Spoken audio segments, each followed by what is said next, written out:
வணக்கம். அமரர் கல்கியின் பொன்னியின் செல்வன் பாகம் 3 கொலைவாள்.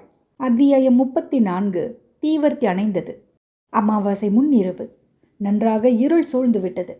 வடதிசையில் தோன்றி மேலே வந்து கரிய மேகங்கள் இப்போது வானவெளி முழுவதும் பரவி மறைத்துவிட்டன. ஆகாசத்தில் ஒரு நட்சத்திரம் கூட கண் சிமிட்டவில்லை. மரங்களின் மீதும் புதர்களின் மீதும் பறந்த மின்மினி பூச்சிகள் சிறிது வெளிச்சமளித்தன. அதன் உதவி கொண்டு வந்தியத்தேவன் குதிரையை செலுத்தி கொண்டு போனான். எங்கே போகிறோம், எதற்காக போகிறோம், போவதனால் பயனேதேனும் ஏற்படுமா என்பதும் ஒன்றும் தெளிவாகவில்லை. குந்தவை பிராட்டியின் அருமை தோழிக்கு ஆபத்து வந்திருக்கிறது. அவளை காப்பாற்ற முயல்வது தன் கடமை. அப்புறம் கடவுள் இருக்கிறார். ஒரு நாழிகை நேரம் குதிரை ஓடிய பிறகும் பல்லக்கை கண்டுபிடிக்க முடியவில்லை. வெறும் பைத்தியக்கார வேளையில் இறங்கிவிட்டோமோ என்ற யோசனை வந்தியத்தேவன் மனதில் உதித்தது. குதிரையை நிறுத்தினான். அச்சமயம் சற்று தூரத்தில் ஏதோ சத்தம் கேட்டது.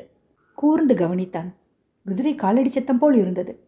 ஆம், குதிரைதான். ஒரு குதிரையா பல குதிரைகளா என்று தெரியவில்லை. பல்லக்கை காவல் புரிந்து கொண்டு போகும் குதிரை வீரர்களா இருக்கலாம். இனி ஜாக்கிரதையாக போக வேண்டும். திடீரென்று பெருங்கூட்டத்தின் நடுவில் அகப்பட்டு கொள்ளக்கூடாது. அதனால் வானதி தேவிக்கும் பயனில்லை, தன் காரியமும் கேட்டுப்போகும். மெல்ல மெல்ல நின்று நின்று குதிரையை விட்டு கொண்டு போனான். முன்னால் போவது ஒரே குதிரைதான் என்று ஒருவாறு நிச்சயித்து கொண்டான். சற்று நேரத்துக்கெல்லாம் அந்த குதிரை ஒரு மேட்டுப்பாங்கான கரையின் மீது ஏறுவது போல் தோன்றியது. தான் பின்தொடர்வது தெரியாமல் மறைந்து நிற்க விரும்பினான். சுற்றுமுற்றும் கூர்ந்து பார்த்தான். பாழடைந்த மண்டபம் ஒன்று இடிந்த சுவர்களுடன் பக்கத்தில் காணப்பட்டது. அதன் அருகே சென்று மொட்டை சுவர் ஒன்றின் மறைவில் குதிரையை நிறுத்தி கொண்டான். முன்னால் சென்று மேட்டில் ஏறிய குதிரையை கண்கள் வலிக்கும்படியாக இருட்டில் உற்று பார்த்து கொண்டிருந்தான். யாரங்கே என்ற குரல் வந்தியத்தேவனை திடுக்கிடச் செய்தது. அது அவனுக்கு பழக்கப்பட்ட மனிதரின் குரலாக தோன்றியது. மகாராஜா, அடிமை நான் தான் என்ற மறுகுரலும் கேட்டது. ஒரு நிமிட நேரத்துக்கெல்லாம் குரல்கள் கேட்ட இடத்தில் ஒரு தீவர்த்தி வெளிச்சம் தோன்றியது. மரத்தின் மறைவிலிருந்து கையில் தீவர்த்தியுடன் ஒருவன் வெளிவந்தான். அதன் வெளிச்சத்தில் குதிரை தெரிந்தது. குதிரையின் மேல் ஒரு ஆள் வீற்றிருப்பது தெரிந்தது. குதிரை மேலிருந்தவர் மதுராந்தகர்தான் என்பது உறுதியாயிற்று. தரையில் நின்றவன் தீவர்த்தியை தூக்கி பிடித்தபோது இளவரசர் ஏறியிருந்த குதிரை மிரண்டது. முன்னங்கால்களை அது மேலே தூக்கி ஒரு தடவை சுழன்றது. பின்னர் சடால் என்று பாய்ந்து ஓடத் தொடங்கியது. அந்த குதிரை நின்ற இடம் ஓர் அகன்ற வாய்க்காலின் கரை. அந்த மேட்டுக்கரையிலிருந்து குதிரை வாய்க்காலின் வெள்ளத்தில் பாய்ந்தது. தீவர்த்தி பிடித்த மனிதன் மகாராஜா, மகாராஜா என்று கூறிக்கொண்டே குதிரையை பின்தொடர்ந்து வாய்க்காலில் குதித்தான். குதித்தவன் இடறி விழுந்தான். தீவர்த்தி வாய்க்காலின் வெள்ளத்தில் அமிழ்ந்தது. மறுகணம் முன்னைவிட பன்மடங்கு கனாந்தகாரம் சூழ்ந்தது. அதே சமயத்தில் லேசாக தூறல் போட தொடங்கியது. காற்றினால் மரங்களாடிய சத்தத்துக்கும் மழை தூறலின் சத்தத்துக்கும் மண்டூகங்களின் வரட்டு கத்தல்களுக்கும் இடையே மனிதர்களின் அபய குரல்களும் குதிரைகளின் காலடி சத்தமும் குழப்பமாக கேட்டன. இளவரசர் மதுராந்தகத்தேவர் அவ்வளவாக தைரியத்துக்கு பெயர் போன மனிதரல்ல என்பதை வந்தியத்தேவன் அறிந்திருந்தான். மிரண்ட குதிரையின் மேலிருந்த மதுராந்தகருக்கு என்ன ஆபத்து விளையுமோ என்று அவன் உள்ளம் திடுக்கிட்டது. குதிரை அவரை சுமந்து கொண்டே தெரிகட்டு ஓடினாலும் ஓடலாம், அல்லது அவரை வாய்க்கால் வெள்ளத்திலேயே தள்ளியிருந்தாலும் தள்ளியிருக்கலாம், அல்லது சற்று தூரம் அவரை சுமந்து சென்று வேறு எங்கேயாவது தள்ளிவிட்டு போயிருக்கவும் கூடும். தீவர்த்தியுடன் வந்த மனிதனால் குதிரையை தொடர்ந்து போய் அவரை காப்பாற்ற முடியுமா? அவனேதான் வாய்க்கால் வெள்ளத்தில் தடுமாறி விழுந்து விட்டானே. அச்சமயம் தான் செய்ய வேண்டியதென்ன? வானதியை தேடி போவதா, மதுராந்தகரின் உதவிக்கு செல்வதா என்ற போராட்டம் ஒரு நிமிடம் அவன் உள்ளத்தில் நிகழ்ந்தது. வானதி தேவி போன இடமே தெரியவில்லை. ஆனால் மதுராந்தகர் தன் கண் முன்னால் ஆபத்துக்குள்ளானார். அவருக்கு உதவி செய்வது எளிது. அவரை தேடி பிடித்து அபாயம் ஒன்றுமில்லை என்று கண்டால் பிறகு வானதியை தேடி போவது இருக்கவே இருக்கிறது. கடவுளே, சம்பந்தமில்லாத வேறு எந்த காரியத்திலும் தலையிடுவதில்லை என்று தான் சற்று முன்னால் தீர்மானித்து கொண்டு கிளம்பியதென்ன? இப்போது நடப்பதென்ன? மண்டப சுவரின் மறைவிலிருந்து குதிரையை வெளியில் கொண்டு வந்தான் வந்தியத்தேவன். இருட்டிலும் தூறலிலும் உள்ளுணர்ச்சியினால் வழி கண்டுபிடித்து வாய்க்காலில் இளவரசரின் குதிரை இறங்கிய இடத்தை நோக்கி சென்றான். வாய்க்காலில் அவனும் இறங்கினான். சுற்றுமுற்றும் நன்றாக பார்த்தான். ஒன்றும் தென்படவில்லை. எங்கேயோ தூரத்தில் ஆ ஓ என்று விவரம் தெரியாத சத்தங்கள் கேட்டன. வாய்க்காலின் அக்கறையில் ஏறினான். கரைமேட்டுக்கு அப்பால் உற்று பார்த்தான். நெடுகிலும் நெல் வயல்களாக காணப்பட்டன. வயல்களில் சேற்றிலும் பச்சை பயிரிலும் குதிரையை நடத்தி செல்வது இயலாத காரியம். கரையோடு போய்தான் தேடி பார்க்க வேண்டும். வாய்க்காலின் கரையிலோ செடி கொடிகளும் முட்புதர்களும் அடர்ந்திருந்தன. அவற்றின் நடுவே சென்ற குறுகிய ஒற்றையடி பாதை வழியாக குதிரையை செலுத்தி கொண்டு சென்றான். மேலே மழை, கீழே சறுக்கும் சேற்றுத்தரை. ஒரு பக்கத்தில் வாய்க்கால், இன்னொரு பக்கத்தில் நெல் வயல்கள், சுற்றிலும் முட்புதர்கள். குதிரை மெல்ல மெல்ல சென்றது. நேரமோ ஒரு நிமிஷம் ஒரு யுகமாக சென்றது.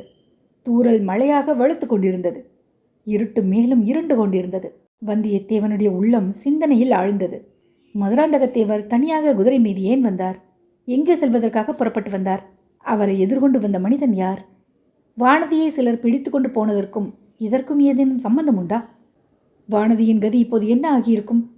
நாம் எதற்காக இந்த சங்கடத்தில் அகப்பட்டு கொண்டு விழிக்க வேண்டும்? நம்முடைய காரியத்தை நாம் பார்க்கலாமே. ராஜபாட்டையை தேடி பிடித்து அடைந்து காஞ்சியை நோக்கி போகலாமே. அதுதான் இந்த மழைக்கால இருட்டில் எப்படி சாத்தியமாகும்? இந்த காரியங்கள் எல்லாம் நமக்கு சம்பந்தமில்லை என்று எப்படி தீர்மானிக்க முடியும்? கடம்பூர் சம்புவரையர் அரண்மனையில் நமக்கு சம்பந்தமில்லாத காரியத்தை கவனித்ததனால் பிற்பாடு எவ்வளவு உபயோகம் ஏற்பட்டது. ஆனாலும் இன்றிரவு இந்த இருட்டில் இந்த வாய்க்காலின் கரையோடு போய்கொண்டிருப்பதனால் ஒரு பயனும் ஏற்பட போவதில்லை. சொட்ட நனைவதுதான் பயன். குதிரை எங்கேயாவது இடறி விழுந்து காலை ஒடித்து கொண்டால் பிரயாணமே தடைபட்டு விடும். திரும்பி சென்று அந்த பாழும் மண்டபத்தை அடைய வேண்டியதுதான். மழை விட்ட பிறகுதான் மறுபடியும் புறப்பட வேண்டும். பளிச்சென்று ஒரு மின்னல். அதன் நேர் வெளிச்சத்தில் சிறிது தூரத்தில் களத்துமேடு ஒன்றில் ஒரு குதிரை நின்றது போல் தெரிந்தது. வந்ததுதான் வந்தோம். இன்னும் கொஞ்ச தூரம் சென்று அதையும் பார்த்துவிட்டு தான் போகலாமே. இளவரசர் மதுராந்தகருக்கு ஆபத்து சமயத்தில் கை கொடுத்து உதவினால் அதன் மூலம் பிற்பாடு எவ்வளவோ காரியங்களுக்கு சாதகம் ஏற்படலாம். குதிரையை வாய்க்காலின் கரையிலிருந்து பக்கத்து வயல் வரப்பில் வந்தியத்தேவன் இறக்கினான். குதிரை நின்றதாக தோன்றிய களத்து மேட்டை நோக்கி செலுத்தினான். களத்து மேட்டின் சமீபத்தை அடைந்த போது அது ஒரு பெரிய கரிய பூதத்தை போல் காட்சியளித்தது. இன்னொரு மின்னல். மேட்டின் மீது குதிரை நின்றது ஒரு கணம் தெரிந்தது. குதிரையின் பேரில் ஆள் இல்லை என்பதை வந்தியத்தேவன் கவனித்து கொண்டான். இடி இடித்தது. இடிக்கும் மின்னலுக்கும் பயந்துதானோ என்னவோ அந்த குதிரை மறுபடியும் தெரிகட்டு பயந்து ஓடத் தொடங்கியது. அதை தொடர்ந்து போவதில் இனி ஒரு பயனும் இல்லை. பக்கத்தில் எங்கேயாவது குதிரை மேலிருந்து விழுந்த மதுராந்தகத்தேவர் ஒருவேளை இருக்கக்கூடும். ஆகையால் வந்தியத்தேவன் பலமுறை குரல் கொடுத்து பார்த்தான். ஜிம் ஜிம் ரிம் ரிம் என்னும் மழை இறைச்சலை மீறி அவனுடைய இடி முழக்க குரல் அங்கே யார், அங்கே யார் என்று எழுந்தது. நாலாபுரத்திலிருந்தும் அதன் எதிரொலிதான் கேட்டது. மழை மேலும் வலுத்து கொண்டிருந்தது. வாடை காற்று விற்றென்று அடித்தது. காற்றின் வேகத்தினால் மழைத்தாரைகள் பக்கவாட்டில் திரும்பி தாக்கின. குதிரை உடம்பை சிலிர்த்து கொண்டது. வந்தியத்தேவனுடைய உடம்பும் மழையினால் தாக்கப்பட்டு குளிரினால் நடுங்கத் தொடங்கியது. இனி அங்கே நிற்பதில் ஒரு பயனும் இல்லை. வந்தியத்தேவன் குதிரையை வந்த வழியே திருப்பினான். தன்னுடைய அறிவீனத்தை எண்ணி வருத்தப்பட்டு கொண்டே வந்தான். இனிமேலாவது இத்தகைய அசட்டு காரியங்களில் இறங்காமல் இருக்க வேண்டும். நம்முடைய காரியம் உண்டு, நாம் உண்டு என்று பார்த்து கொண்டு போக வேண்டும். குதிரையை தன்னுடைய உள்ளுணர்ச்சியை கொண்டு வழி கண்டுபிடித்து இடிந்த மண்டபத்துக்கு அருகில் வந்து நின்று ஒரு கனைப்பு கனைத்தது. அப்போதுதான் வந்தியத்தேவன் சிந்தனா உலகத்திலிருந்து இந்த உலகத்துக்கு வந்தான். குதிரை மீதிருந்து இறங்கினான். அவன் உடுத்தியிருந்த துணிகள் சொட்ட நனைந்து போயிருந்தன. அவற்றை உலர்த்தியாக வேண்டும். அன்றிரவு அந்த இடிந்த மண்டபத்தில் தானும் குதிரையும் தங்கியிருப்பதற்கு இடியாத பகுதி ஏதேனும் இருக்கிறதா என்று சுற்றுமுற்றும் பார்த்தான். வெட்ட வெளியில் கொட்டுகின்ற மழையில் காலிலே நெருப்பு சுட்டால் எப்படி இருக்கும்? அவ்வாறு வந்தியத்தேவன் துள்ளி குதிக்க நேர்ந்தது. அதற்கு காரணம் வேறொன்றுமில்லை. பேய் இல்லை, பிசாசு இல்லை. ஒரு சின்னஞ்சிறு குழந்தையின் குரல்தான். அம்மா, அம்மா. பேய் இல்லை, பிசாசில்லை என்று எப்படி சொல்ல முடியும்? அந்த வேளையில் அந்த மண்டபத்தில் குழந்தை குரல் எப்படி கேட்க முடியும்? அது பேய் பிசாசின் குரல் இல்லை என்று எப்படி சொல்ல முடியும்? சேச்ச, பேயும் இல்லை, பிசாசும் இல்லை. பேயும் பிசாசும் பயபிராந்தி கொண்ட பேதைகளின் கற்பனை. அம்மா, அம்மா. இது மனித குழந்தையின் குரல்தான். தாயை பிரிந்த சேயின் பயங்கலந்த அழுகை குரல்தான்.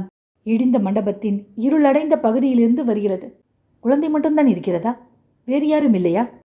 குரல் வந்த இடத்துக்கு சமீபத்தில் சென்று வந்தியத்தேவன் யாரங்கே என்றான். யாரங்கே என்று குழந்தையின் குரல் எதிரொலித்தது. நான் தான். நீ யார்? இருட்டில் என்ன செய்கிறாய்? வெளியில் வா. வெளியில் மழை பெய்கிறதே. மழை நின்றுவிட்டது, வா. என் அம்மா இங்கே. அம்மா உனக்கு பால் வாங்கி கொண்டு வர போயிருக்கிறாள். இல்லை, நீ பொய் சொல்கிறாய். நீ வெளியில் வருகிறாயா? நான் உள்ளே வரட்டுமா?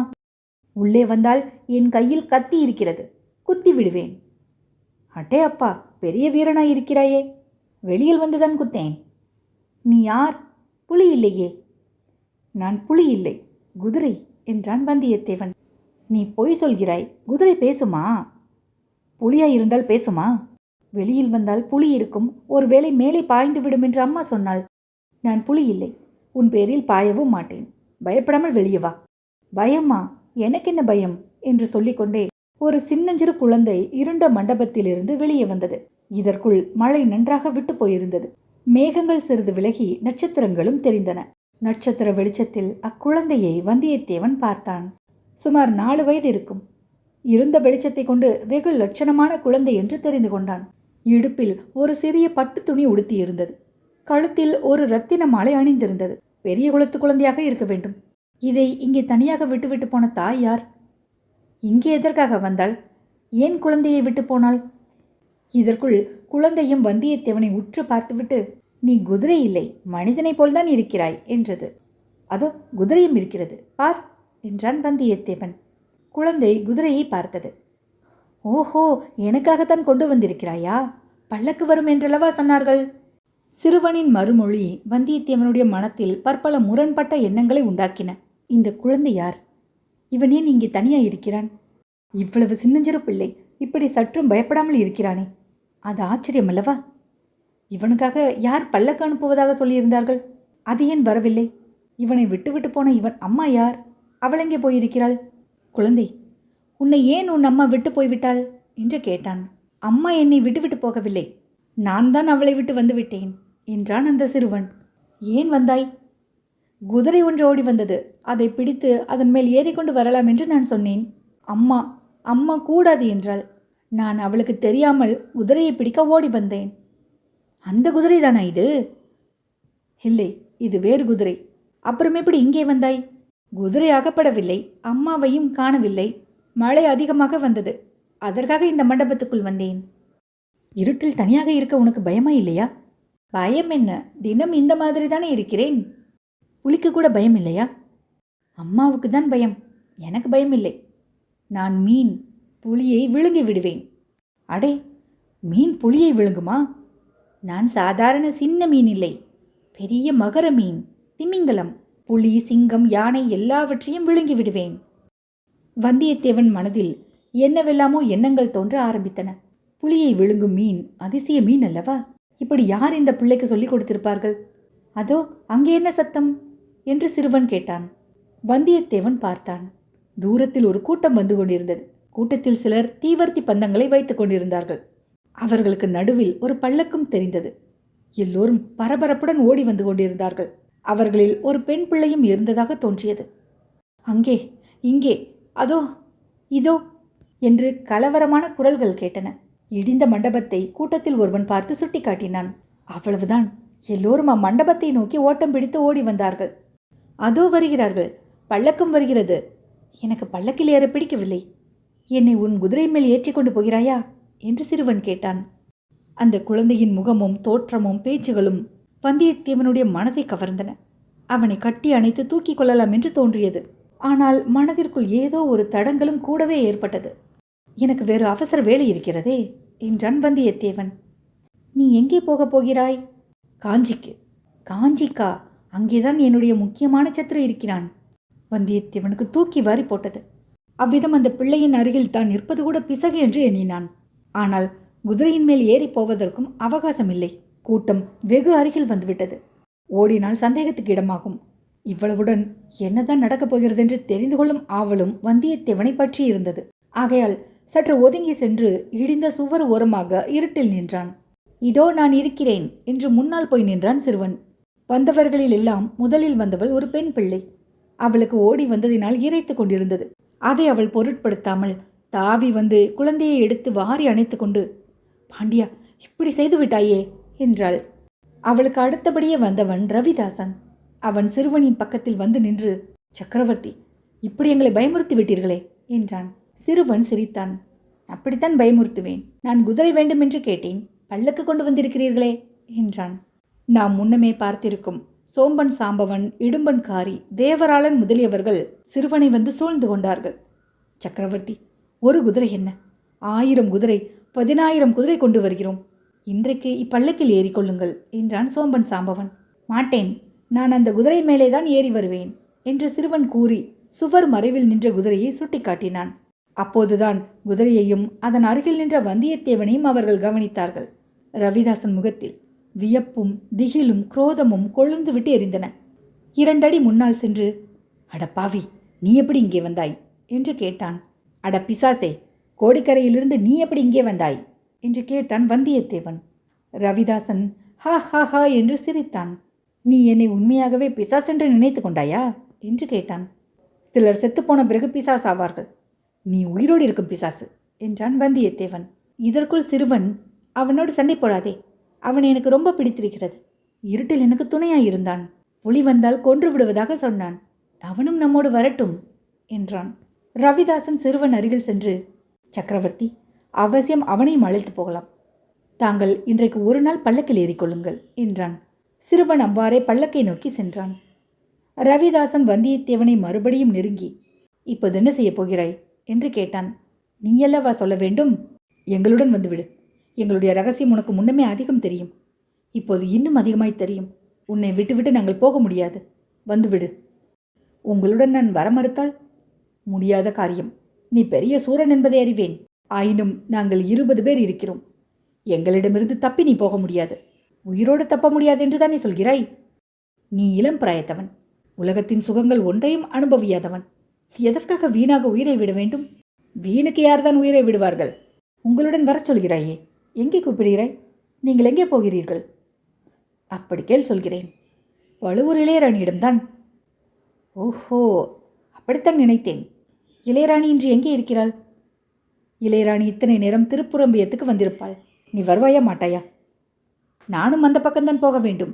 வழிகாட்ட யாரும் இல்லையே என்று பார்த்தேன். நல்ல வேளையாக நீ வந்து சேர்ந்தாய். போகலாம் வா என்றான் வந்தியத்தேவன். இதற்குள் சிறுவன் பல்லக்கில் ஏறிக்கொண்டான். பல்லக்கு நகர்ந்தது. அதை சுற்றிலும் தீப்பந்தங்களை பிடித்து கொண்டு பலவித கோஷங்களை எழுப்பிக் கொண்டும் ரவிதாசனுடைய கோஷ்டியார் சென்றார்கள். வந்தியத்தேவனும் அவர்களை தொடர்ந்து சென்றான். அவன் உள்ளத்தில் பல்வேறு எண்ணங்கள் அலைப்பாய்ந்தன. வானதியின் கதி என்ன? தெரியவில்லை. மதுராந்தகர் என்ன ஆனார்? தெரியவில்லை. தன்னுடைய கதி இன்றிரவு என்ன ஆகப் போகிறது? அதுவும் தெரியவில்லை. கடம்பூர் மாளிகையில் அன்று கண்டறிந்த சதிச் செயலை விட பன்மடங்கு சதிச் செயலை பற்றி இன்று நேர்முகமாக அறிந்து கொள்ளப் போகிறோம் என்பதில் சந்தேகமில்லை. அந்த வரையில் பிரயோஜனகரமானதுதான். ஆனால் அதற்கு பிறகு என்ன நடக்கும்? தன்னை உயிரோடு தப்பிச் செல்ல இவர்கள் விடுவார்களா? இவர்களோடு சேர்ந்து விடும்படி தன்னையும் கட்டாயப்படுத்துவார்கள். மாட்டேன் என்று சொன்னால் பலியிடத்தான் பார்ப்பார்கள். ஒருவேளை மறுபடியும் நந்தினியின் தயவினால்... பழுவூர் இளையராணியின் பெயரை ரவிதாசன் கூறியதும் அவர்களுடன் போக தான் இணங்கிவிட்டதை வந்தியத்தேவன் நினைத்து பார்த்தான். அது அவனுக்கு வியப்பை அளித்தது. மாயை என்றும் மோகம் என்றும் பெரியோர்கள் சொல்வது இதைத்தான் போலும். அவள் எவ்வளவு பயங்கரமான சதிச் செயல்களில் ஈடுபட்டிருக்கிறாள் என்பது அவனுக்கு தெரிந்துதான் இருந்தது. ஆயினும் அவளை சந்திப்பதற்கு ஒரு சந்தர்ப்பம் கிடைத்ததென்றால் அதை பயன்படுத்தி கொள்ள அவன் மனதில் ஒரு ஆர்வம் எழுந்தது. அடக்க முடியாமல் தன்னை மீறி எழுந்தது. யோசித்து பார்ப்பதற்கு முன்னால் அவன் வாய் வருகிறேன் என்று பதில் சொல்லிவிட்டது. ஆனால் வேறு வழிதான் என்ன? ரவிதாசன் கூறியது போல் இத்தனை பேருடன் தன்னந்தனியாக சண்டையிடுவது சாத்தியமில்லை. சிறிது அவகாசம் கிடைத்தால் தப்பிச் செல்வதற்கு ஏதேனும் ஒரு உபாயம் தென்பட்டாலும் தென்படலாம். அத்துடன் இந்த சதிகார கூட்டத்தை பற்றியும் இவர்களுடைய நோக்கங்களை பற்றியும் இன்னும் தெளிவாக அறிந்து கொள்ளலாம். காஞ்சிக்கா போகிறாய்? அங்கேதான் என்னுடைய முக்கிய சத்துரு இருக்கிறான் என்று அந்த சின்னஞ்சிறு குழந்தை மழலை குரலில் கூறியது அடிக்கடி வந்தியத்தேவனுக்கு நினைவு வந்து கொண்டிருந்தது. அந்த சிறுவன் யார்? அவனை சக்கரவர்த்தி என்று இவர்கள் அழைப்பதேன்? முக்கிய சத்துரு என்று அச்சிறுவன் யாரை குறிப்பிட்டான்? இந்த கேள்விகளுக்கெல்லாம் அவனுடைய மனதில் பதில்களும் தோன்றிக் கொண்டிருந்தன. நினைக்க நினைக்க பயங்கரம் அதிகமாகிக் கொண்டிருந்தது. கடவுளே, இவற்றுக்கெல்லாம் முடிவே போது, வெகு சீக்கிரத்தில் என்று அவனுக்குள் ஒரு குரல் சொல்லிற்று. அந்த அதிசய ஊர்வலம் போய்கொண்டே இருந்தது. வயல்கள், வாய்க்கால்கள், வரப்புகள், காடு மேடுகளை தாண்டி ஒரு கணமும் நிற்காமல் போய்கொண்டிருந்தது. கடைசியாக வெள்ளப்பெருக்கெடுத்து ஓடிய மண்ணி நதியையும் தாண்டி அப்பால் திருப்புறம்பியம் எல்லையை அடைந்தது. பள்ளிப்படையை சுற்றிலும் மண்டியிருந்த காட்டுக்குள்ளும் பிரவேசித்தது. அத்தியாயம் 34 நிறைவுற்றது.